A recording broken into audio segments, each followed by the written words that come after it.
So check All it. right. Going Your into number my number 9. So this one was the first ending of a series I remember and got like physically choked up and emotional about as a child.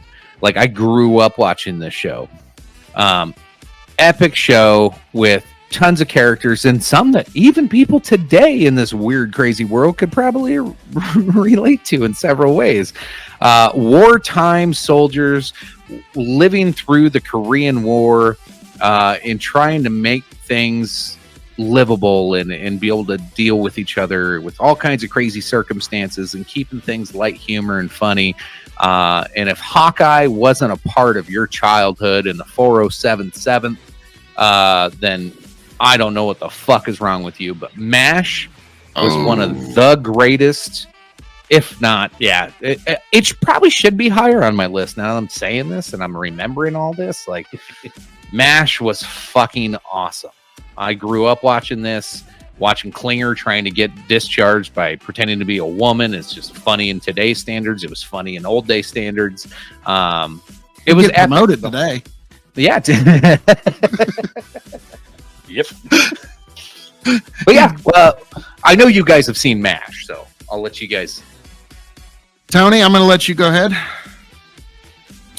Yeah, this is it actually outlasted the Korean War itself in terms of being on TV. That's the beauty of the show.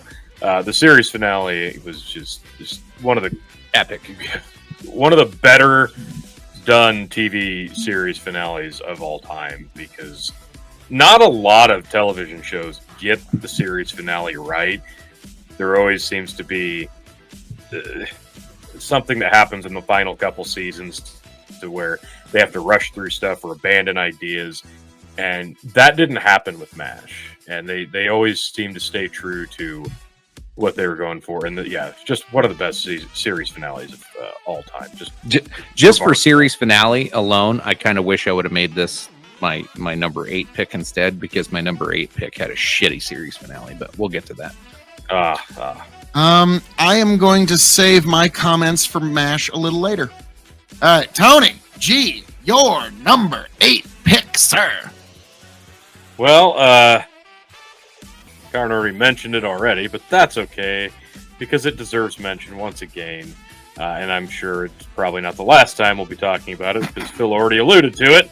MASH! Fucking Christ. 407! And here I thought that show, like, I was going to, like, come out of left field with, hey, you guys remember, oh, wow, I forgot about it. No, everybody came with MASH. No, this was such a good show. For every character on the show was stellar.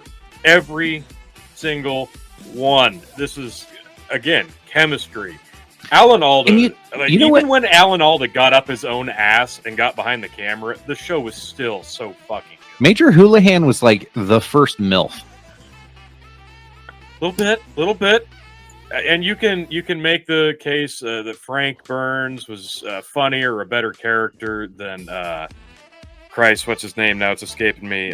When they replaced him with fucking. Oh yeah, no, Frank Burns was better. Frank well, Burns. Yeah, obviously, but yeah, I know who you're talking. The bucket hat wearing fishing loving guy. Yeah, like no. When they replaced Frank with Charles Stiers, and before that they replaced. Excuse me. But when they kept swapping out the commanding officers, that got a little lame. But they did give the bucket hat guy a pretty good send off. He died in a crash, and it was like, wow, okay. Yeah.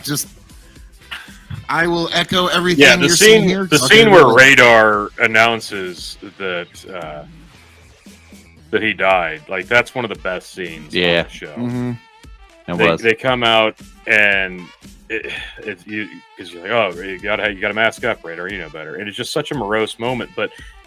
And then they all kind of just stay in the moment. They absorb it. They don't emote, and they just continue doing what they're doing. It's just one of those very somber moments of TV. And we already talked about the finale being just fantastic for Like, so many good. now that we're reasons. talking about it, you know, and I always try to revert things back to my kid. He'll be 15 here in 3 days, and I'm like, he's not going to have the MASH moment that we had. Right. Like, his MASH moment's going to be like Yellowstone. Maybe we'll see what happens with that. So maybe Yellowstone will be his MASH. I don't know. Yeah, Yellowstone. Why are they trying to build things in my valley? I don't like it. Why does everybody want my fucking beautiful property with mountains around it? I don't understand why anybody would want this beautiful thing that I'm willing to fight and fucking die for. Like, yeah, obviously. The I don't think the like one that'll Yellowstone always, because it's like watching work. right. Don't make us for me- start, though. Yeah. For me, like a couple of the episodes that stuck out of MASH, I remember was the one where they had the sniper kind of hanging out in the hill, and they couldn't even do anything. They couldn't help patients, and then they eventually got a flyover fucking assist fire, took the sniper out, and then they go up and they treat the fucking sniper that was just shooting at them. There was an episode where it was like a first-person view of the patient coming in. Really well done. Oh, episode. that was a cool episode. I remember that. Yeah. Really, really good. There was the episode where the kid comes in. He was going to be a football player, loses a fucking leg, tries to off himself. Like, there's so many memorable episodes, and of course the one where Hawkeye represses the memory, being stuck, having to watch the mother suffocate her child. He initially represses the memory with talking about her suffocating a chicken, but then it comes out during therapy that she had to do that to save everybody else because there were people going to shoot the entire. It's such a. It revealed so many of the ugliness of war in such a really great way, and the fact that they were able to document that in such a way with humor. The cutting humor that was so fast paced that you'd miss it if you weren't paying attention. It was so well done. It was an introduction to the real traumas of war and helping Americans understand like the holy fuck moments in an entertaining, fun fashion with some serious consequences. Yes. Which was groundbreaking at the time. Yeah. Sherman T. Potter replaced Colonel. There you go, Sherman T. Potter.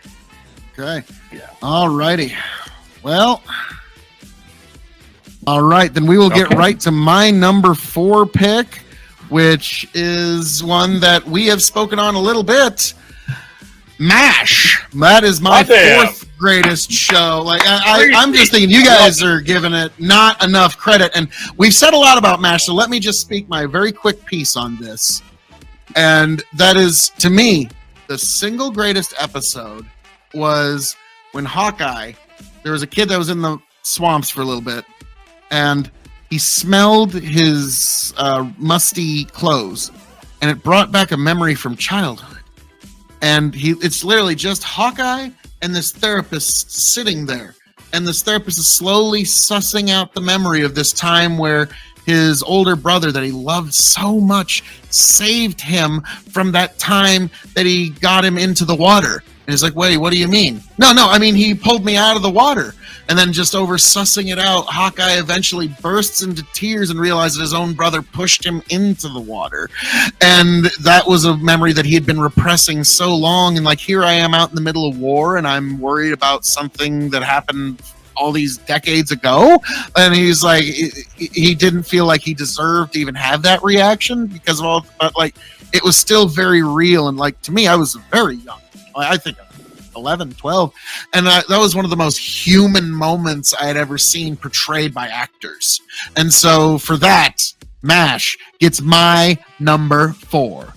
Yeah. Now, Hawkeye as a character in MASH, real quick, he did this really, the character that they built with him, he was able to portray these deep emotional things that guys at the time weren't really, it wasn't like something we're all supposed to be okay with, but there were like deep emotional scars that he would have these realizations about, but yet he was still the funny guy, and but yet he could be still serious, but he knew who he was, and had this, like, the ego that he had was hey, like I'm just this fun-loving character, like just let me be, blah blah blah. I like to objectify women, like, but it deep down, the guy was super serious. He had this like really deep, like philosophy of life that portrayed through once in a while on whether it be these repressed memories or when shit really went down or when he had to give advice to somebody.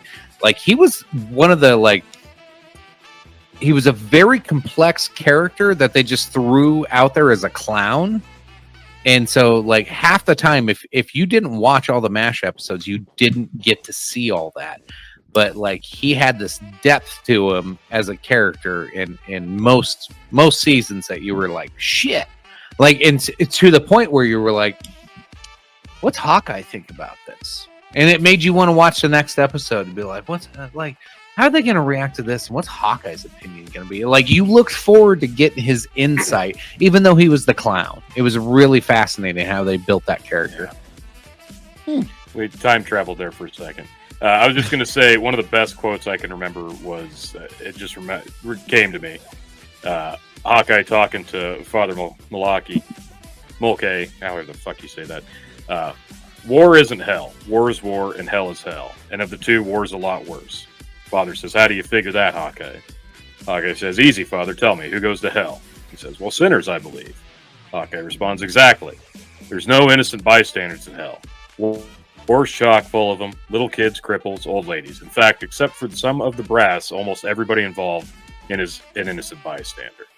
And that really surmised the horrors and the ugly side of it for so many people who may have not really thought about it in that regard. That show is, iconic.